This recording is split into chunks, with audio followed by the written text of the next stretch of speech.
अस्सलाम वालेकुम।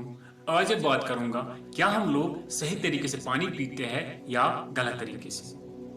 बहुत सारे लोग ऐसे होते हैं जो एक साइड से बहुत ही ज्यादा पानी पीते हैं और दूसरे साइड से कुछ ऐसे लोग होते हैं जो बहुत ही कम पानी पीते हैं। इनके दरमियान कुछ लोग ऐसे होते हैं जो पानी सही मकदार में तो पीते हैं लेकिन पीते हैं गलत तरीके से।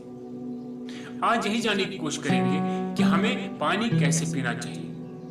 स्टडीज में देखा गया है कुछ लोग अपनी मर्जी से पानी पीते हैं। वो ये समझते हैं हम लोग कभी भी पानी पी सकते हैं, जितना चाहे पी सकते हैं, लेकिन इसका असर बॉडी पे पड़ जाता है। हमारी बॉडी में 70% पानी होता है। पानी हमारी बॉडी में बहुत ज्यादा इंपॉर्टेंट फंक्शंस करता है, जैसे हमारे ब्लड प्रेशर को नॉर्मल रखता है, हमारी बॉडी से गंदगी को बाहर निकालता है, हमारे डाइजेशन में मदद देता है, इसके साथ साथ हमारे स्किन को भी बेहतर बना देता है और भी बहुत सारे काम इस वाटर के हैं। आज ये जानेंगे कि सही तरीका पानी पीने का क्या है।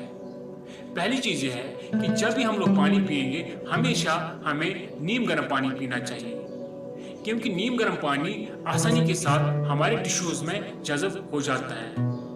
इसके साथ साथ ये हमारे डाइजेशन में बहुत ज्यादा मदद देता है। दूसरे साइड से अगर हम लोग आइस वाटर पीते हैं उसकी वजह से हमारा हाजमा खराब हो जाता है, क्योंकि हमारा जो ग़िज़ा है वो उससे हजम नहीं हो पाता है। दूसरी चीज, हमें पानी हमेशा बैठ कर पीना चाहिए, क्योंकि जब हम लोग पानी खड़ा होकर पीते हैं तो कभी कभी हम लोग एक्सेस वाटर पीते हैं, बहुत ही ज्यादा वाटर पीते हैं, जिसकी वजह से हमें ऑर्थराइटिस भी हो सकती है, यानी कि हमारे जॉइंट पेन या हमारे जॉइंट्स में सूजिश हो सकती है।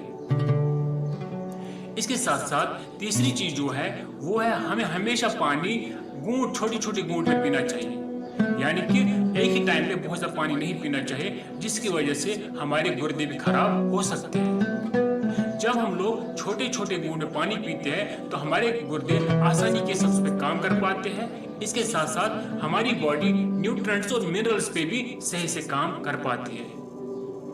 पॉइंट नंबर 4 जो है वो है खाने के दौरान कभी भी पानी नहीं पीना चाहिए, क्योंकि जब हम लोग खाने के दौरान पानी पीते हैं जो हमारे स्टोमक में डाइजेस्टिव एसिड होता है, यानी कि वो तेजाब जो हमारे खाने को हजम करता है वो डाइल्यूट हो जाता है, यानी कि वो थिन हो जाता है, वो पतला हो जाता है, फिर वो हमारे खाने पे सही से काम नहीं कर पाता है। इसलिए अगर खाने के दौरान अगर पानी की जरूरत पड़े भी तो हमें 1 से लेके 3 घूंट तक पानी पीना चाहिए। ओवरऑल जितना हो सके उतना पानी खाने के दौरान अवॉइड करना चाहिए। तो ये सब अगर हम लोग अपनी लाइफ में इम्प्लीमेंट करेंगे तो शायद हमें बहुत ज्यादा फायदा इस पानी से मिल सकता है। वरना अगर हम लोग गलत तरीके से पानी पिएंगे उसका उल्टा असर हमारी बॉडी पे पड़ सकता है। और दिन में लगभग 8 गिलास पानी इंसान को पीना चाहिए। Thank you for watching my video.